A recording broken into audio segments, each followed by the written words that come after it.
বাসায় বাজার ছিল না, তাই আপনাদের ভাইয়া বাইরে থেকে আসার সময় বাজার থেকে একটা বড় মৃগেল মাছ নিয়ে এসেছে। মাছটা নাকি জীবিত ছিল, তাই বাজার থেকে কেটেই এনেছে। দেখেই তো বোঝা যাচ্ছে মাছটা কতটা তরতাজা ছিল। সাথে মাছের চর্বিগুলোও দিয়েছে। শুনেছি মাছের চর্বি খাওয়া নাকি অনেক উপকারী। মাছটা বাজার থেকে কেটে নিয়ে আসার কারণে আমার অনেকটাই সুবিধা হয়েছে। এখন মাছগুলো ভালোভাবে ধুয়ে নিব। মাছের পিসগুলো তো ধুয়ে নেওয়া হয়ে গেল, এখন চর্বিটা পরিষ্কার করব। এই যে ভিতরে যে চিকন চিকন নাড়িগুলো আছে এগুলো আমি বেছে বেছে ফেলে দিলাম, শুধু চর্বিগুলো নিব। মাছের এই চর্বি দিয়ে চচ্চড়ি রান্না করলে খেতে নাকি অনেক বেশি স্বাদ লাগে, তবে আমি কখনো রান্না করিনি। এই যে সবগুলো মাছ ভালোভাবে ধুয়ে নিয়েছি, এখান থেকে কিছুটা ফ্রিজে রেখে দিব আর বাদবাকিগুলো রান্না করব। কিছুটা মাছ আমি আলাদা করে রেখে দিয়েছি রান্না করার জন্য, আর আজকে জলপাই দিয়ে মাছ রান্না করব। কাঁচা জলপাই দিয়ে মাছ রান্না করলে টক টক লাগে, খেতে কিন্তু অনেক বেশি স্বাদ লাগে। আপনারা কখনো রান্না করে খেয়েছেন কিনা আমি জানি না, তবে আমি একদিন রান্না করেছিলাম। পেঁয়াজগুলো হালকা করে ভেজে নেওয়ার পরে এখন একে একে সব মশলাগুলো দিয়ে দিচ্ছি। বেশি করে মরিচের গুঁড়া দিয়ে দিলাম, হলুদ গুঁড়া, ধনিয়া গুঁড়া, জিরা গুঁড়া, লবণ আর বাটা মশলা দিয়ে দিলাম। একে একে তো সব মশলাগুলো দেওয়া হয়ে গেল।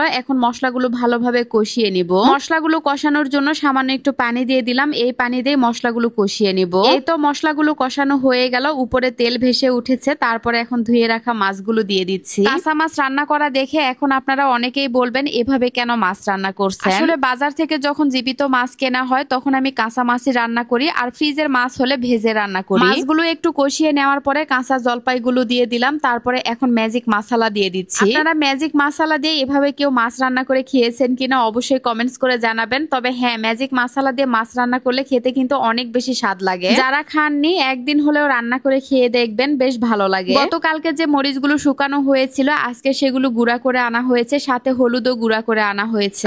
কিন্তু এখানেই শেষ না, সব তো গুঁড়া করে আনা হয়েছে, এখনো অনেক কাজ বাকি আছে। এগুলো হচ্ছে ধনিয়া গুঁড়া, যেগুলো প্রথমে চালা হয় তারপরে প্যাকেট করা হয়। সব মশলাগুলোই কিন্তু এভাবে চালা হয় যাতে করে কোনো প্রকার দানা দানা অংশ না থাকে। এই যে দেখেন ধনিয়া গুঁড়া চালার পরে কতটা খোসা বের হয়েছে, এগুলো কিন্তু ফেলে দেওয়া হয়। অনেক আপুরাই বলেন আপু আপনার তৈরি মশলাগুলো পিওর হবে কিনা। আমি বলবো এর চেয়ে পিওর কিছু হয় না, যেগুলোর মধ্যে আপনারা চুল পরিমাণ ভেজাল পাবেন না। প্যাকেট করার পরে সঠিক ওজন দিয়ে তারপরে মশলাগুলো আপনাদেরকে দেওয়া হয়। অনেক আপুরাই বলেন আপু আপনার তৈরি মশলাগুলো আমরা কিভাবে নিব। স্ক্রিনে দেওয়া হোয়াটসঅ্যাপ নাম্বারে আমার সাথে সরাসরি কথা বলে মশলাগুলো অর্ডার করতে পারবেন। তারপরে ও পেজের নামটা আমি ক্যাপশনে দিয়ে দিব। এদিকে আমার রান্নাটাও হয়ে গেছে। নামিয়ে নেওয়ার আগে উপরে কয়েকটা কাঁচামরিচ দিয়ে দিলাম। জীবিত এবং তরতাজা মাছ এভাবে রান্না করে খাওয়ার স্বাদই আসলে আলাদা। মাছের মধ্যে বেশি ঝোল রাখলে আবার খেতে ভালো লাগে না, তাই মাখা মাখা রেখে আমি তরকারিটা নামিয়ে নিলাম। রান্নাটা এতটাই বেশি মজার হয়েছিল, দেখেই লোভ লাগছিল, তাই আর লোভ সামলাতে পারলাম না। এক পিস মাছ আর সাথে একটা জলপাই নিয়ে খাওয়া শুরু করলাম। নিজের হাতে রান্না খেয়ে তো আমি নিজেই অবাক, এতটা বেশি মজার হয়েছে। যাই হোক, আজকের মতো এখানেই বিদায় নিচ্ছি। সবাই ভালো থাকবেন, সুস্থ থাকবেন, আর ভিডিওটা ভালো লাগলে অবশ্যই শেয়ার করবেন। আল্লাহ হাফেজ, টাটা।